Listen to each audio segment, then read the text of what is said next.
আজকে বাসায় নুডলস রান্না করছিলাম, তো ভাবলাম নুডলসের রেসিপিটাই শেয়ার করি।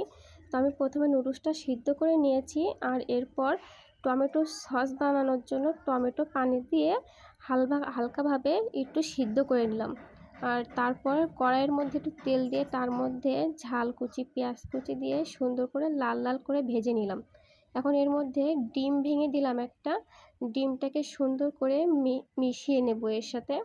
এরপর নুডলসটা বেশি মজা পাওয়ার জন্য এর মধ্যে দিয়ে দেবো একটু ম্যাগি মশলা, আর দিয়ে দেবো নুডলসের সাথে যে মশলা থাকে ওইটা। কারণ এগুলোকে সুন্দরভাবে মিশিয়ে নেব। কারণ আগে থেকে যে সসটা বানিয়ে রেখেছিলাম ওটা এর মধ্যে দিয়ে দিচ্ছি। এখন এটাকেও সুন্দরভাবে মিশিয়ে নেব।